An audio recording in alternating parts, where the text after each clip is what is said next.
In the time before the rains came, the ancestors whispered of a memory that still lingers in the mist. Listen closely, for the shadows of the past are stirring once more. The highlands were wrapped in a quiet, lingering mist that seemed to breathe with the land itself. Huts of clay and wood clustered together like shadows of memories, and the wind whispered through the trees as if carrying secrets from one generation to the next. Life in Nkagho had always been cautious when the fog rolled in, for villagers knew it was not merely weather. It was a messenger, a herald of something ancient and unseen, something that demanded respect before it was fully revealed. Old Magoro stood outside his hut, leaning on his gnarled staff, the morning chill rising through his thin robes.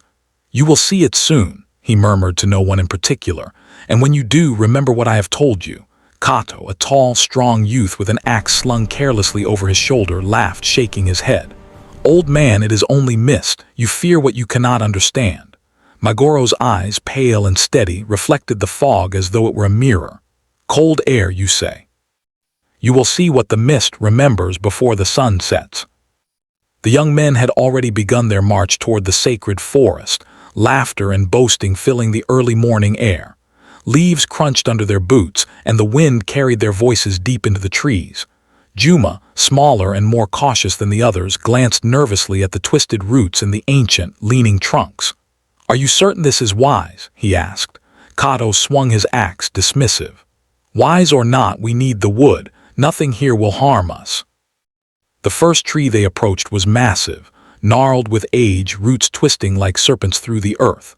Kato raised his axe high and brought it down with a swing that made the ground shiver.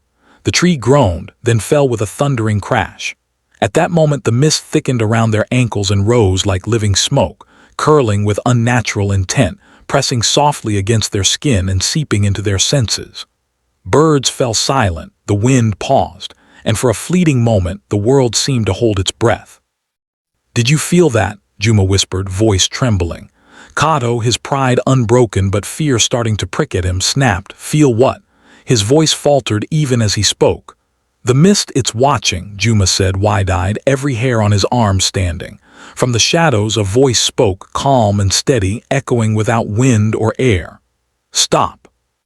The young men froze. Kato's heart thundered, every instinct screaming at him to flee. "Who's there?" Juma gasped, his small hands gripping the axe handle as if it might protect him. The mist parted slightly, revealing a tall figure draped in pale cloth, eyes calm and unblinking. It was the Chwezi King. "You trespass where you should not," the voice spoke. "Step back or the land will remind you." Axes dropped to the ground. Kato swallowed, words caught in his throat. We meant no harm." The king's gaze softened, yet it remained unwavering as if weighing the weight of their souls. "Intent matters little. Consequence does," he said. "Return to the village. Let the elders guide you next time." The young men fled, stumbling through the thickening mist, boots sliding in the damp soil, hearts hammering. When they reached the village edge, old Magoro was waiting, staff tapping softly against the earth. "You have learned," he said quietly. "Not from my words, but from what the land itself shows." That night villagers huddled around fires, whispering among themselves. The mist lingered on the hills, silent, observing, patient. Days passed. Life returned to its normal rhythms, but whenever the fog rolled in the early morning, silence fell across the village. Children paused in their play, farmers halted in the fields, dogs whimpered softly. The memory of the king's presence weighed on everyone. Weeks later, Kato and Juma walked to the river, the air thick with the scent of wet earth. "Do you think he will return?" Juma asked. Kato shook his head, a shiver running down his spine. "I don't know, but I feel watched, even now." That evening, villagers discovered enormous, unidentifiable footprints in the soft mud along the riverbank. No one had seen them form, yet all understood whose they were. Fear and awe tangled together in a quiet hum of anticipation. As seasons turned, the village life continued under the quiet authority of the mist. Children learned the boundaries, playing carefully and listening to the soft warnings of the elders. Kato, who once had mocked the stories, now taught his own son the respect due to the forest and the unseen king. The mist had become a companion to their lives, a constant reminder of lessons that could not be ignored. One evening, as the sun dipped below the hills, a young girl wandered too close to the sacred forest. Kato, noticing her absence, ran after her, heart hammering. The mist rose, thick and curling like smoke over the hills, and a familiar figure emerged.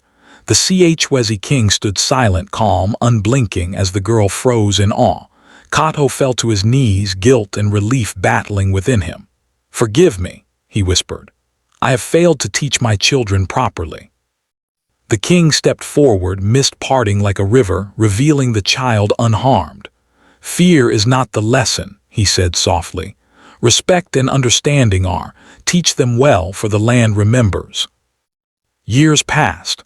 Old Magoro grew frail, the mist rising thicker than ever. One final morning, he stepped outside, cane in hand, and saw the familiar figure among the curling fog. They did not speak. Words were unnecessary.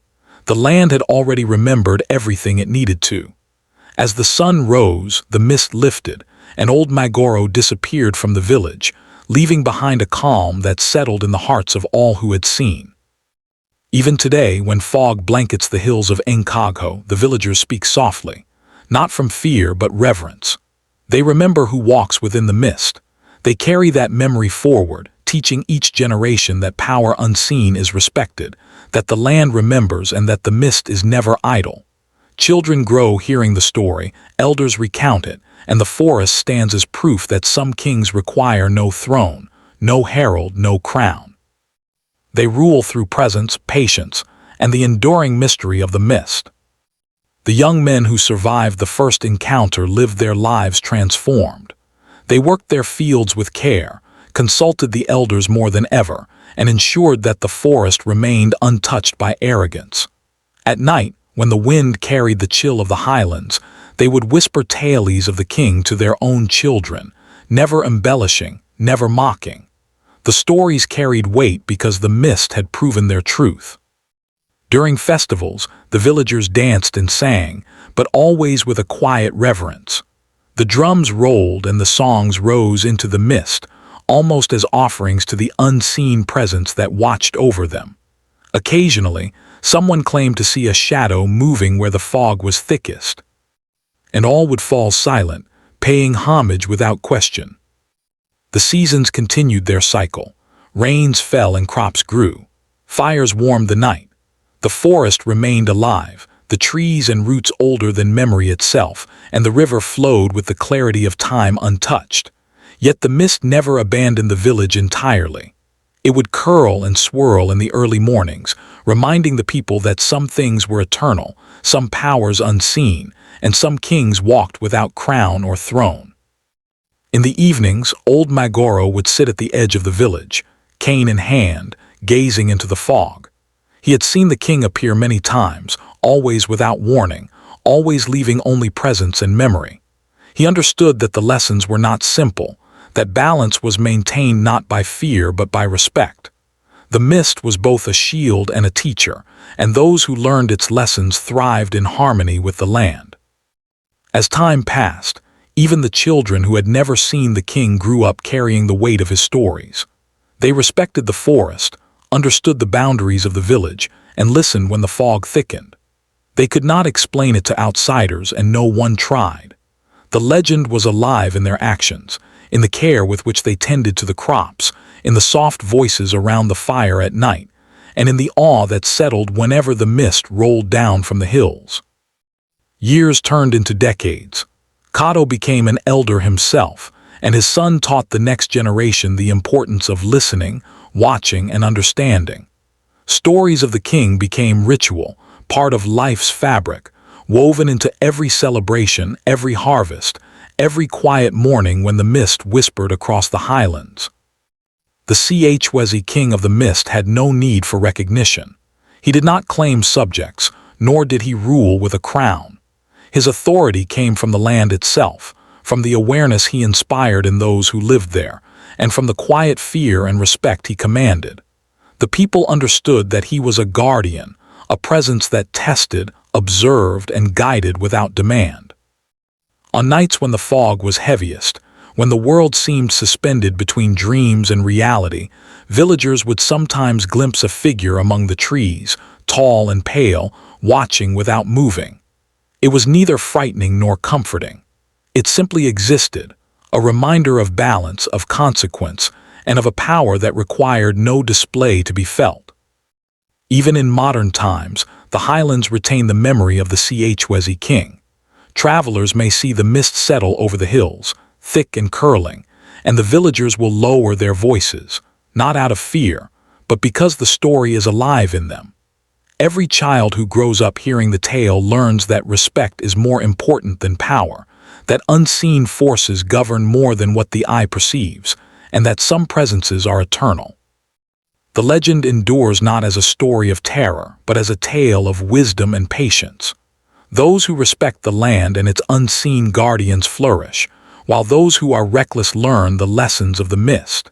And so the Chwezi King continues to walk, unseen, unheralded, a guardian of memory, balance, and the enduring mystery of the mist. Don't forget to like, subscribe, and comment for more.